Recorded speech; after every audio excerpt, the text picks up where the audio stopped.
Hello বন্ধুরা, সবাই কেমন আছো? আশা করছি ভালো আছো আর নিজের প্রিপারেশান চালিয়ে যাচ্ছ। তো বন্ধুরা, বেশ কিছুদিন আমি ভিডিও বানাইনি। তো ভিডিও না বানানোর কারণ হলো যে এখন ভিডিও বানাবো, তার একটাই টপিক আছে, এসএসসিজিডি রেজাল্ট। যেটা কবে দেবে তো আমি জানি না, তাই আমি ভিডিও বানাইনি। বাট তোমরা এতদিন এই এসএসসিজিডি রেজাল্ট নিয়ে ভিডিও এক একটা ইউটিউবারের মিনিমাম 10টা করে ভিডিও ছাড়া হয়ে গেছে, আর তোমরা সব দেখেছো। বাট এখন তো বুঝতেই পারছো যে কী পরিমাণ মিথ্যে কথা তোমাদেরকে বলা হয়েছে। তো এটাই, ওরাও তো জানে না যে রেজাল্ট কবে দেবে, এটা পুরো এসএসসি বোর্ড জানে, ঠিক আছে। কিন্তু এই সুযোগে ওরা কিছুটা ভিউজ কামিয়ে নিয়েছে আর তোমাদেরকে পুরো ডিপ্রেশনে ফেলে দিয়ে গেছে। কারণ আমি একজন স্টুডেন্ট, আমি এই বিষয়টা ফিল করতে পারি, ঠিক আছে। যে রেজাল্ট আমাদের কবে দেবে আমরা জানি না, ঠিক আছে, কোনো ব্যাপার না, টেনশন তেমন একটা কিন্তু হয় না। বাট রেজাল্ট আজ দেবে, আজ রাত্রে দেবে, আর দুদিন পরে দেবে, ঠিক আছে, সোমবারে দেবে রেজাল্ট। এইভাবে একটা একটা ডেট দেবে ইউটিউবারটা, ঠিক আছে। তো তোমার মনে একে তো এবছর ছেলে পেলে নাম্বার কম পেয়েছে, যারা কম পেয়েছে তারা তো একে টেনশানে আছে যে কি হবে, আগেরবারে কাট অফ বেশি গেছে, এবারও কি ওইরকম যাবে, কি কম যাবে কি বেশি যাবে, এইগুলো নিয়ে একটু টেনশান তোমার ভিতরে আছে। আবার যখন একটা ডেট দিচ্ছে, সেই ডেটটাতে গিয়ে তুমি যখন জানতে পারছো যে আজকের আবার না, আবার কালকে বলছে ইউটিউবার, ওই ইউটিউবারই বলছে যে কালকে, ঠিক আছে। তো তোমাদের মনের ভিতরে, ব্রেনের ভিতরে এই নিয়ে একটা মানে ডিপ্রেশনের ভিতরে এই একটা টেনশান কাজ করে মাথা ব্যথা যন্ত্রণা হয়ে যাবে, ঠিক আছে, এই ইউটিউবারের চক্করে থাকলে। আর এই ইউটিউবের এইটাই হলো একটা খারাপ দিক।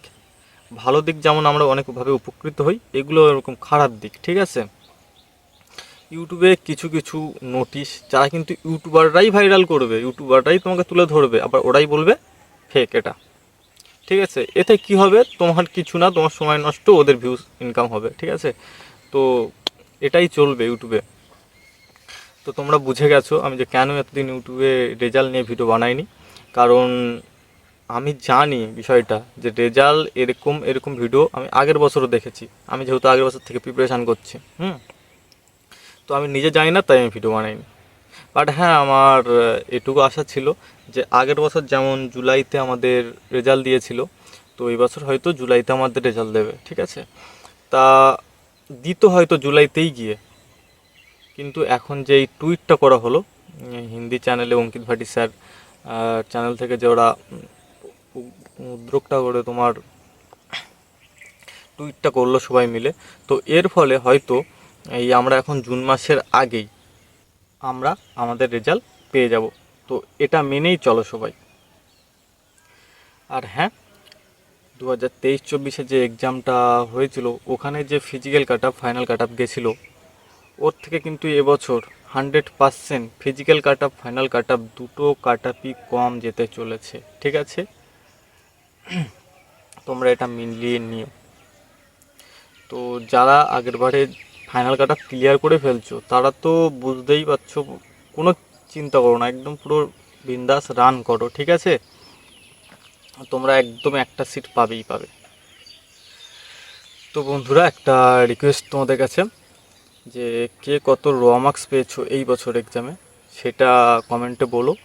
আর যদি এখন কেউ 5 কিলোমিটার টাইমে আনার চেষ্টা করে থাকো তোমরা, তো তোমাদের কত টাইম লাগছে, তো 5 কিলোমিটার কত টাইম লাগছে আর তোমাদের র মার্কস কত, সেটা আমার কমেন্টে তোমরা লিখে দিয়ে যেও, তাহলে আমি খুবই খুশি হব।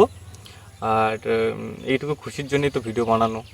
আমার মানে এরকম কোনো ভয় নেই যে আমার চ্যানেল ডাউন হয়ে যাবে, আমাকে পার ডে ভিউজ আনার জন্য বানিয়ে যেতে হবে না। তোমরা যদি এরকম একটু আধটু তোমাদের থেকে ভালোবাসা পাই, তো আমি আবার ভিডিও আনবো, নেক্সট ভিডিও। তো চেষ্টা করবো আমি ভিডিও আবার কালকে একটা দেওয়ার, ভালো ভিডিওই।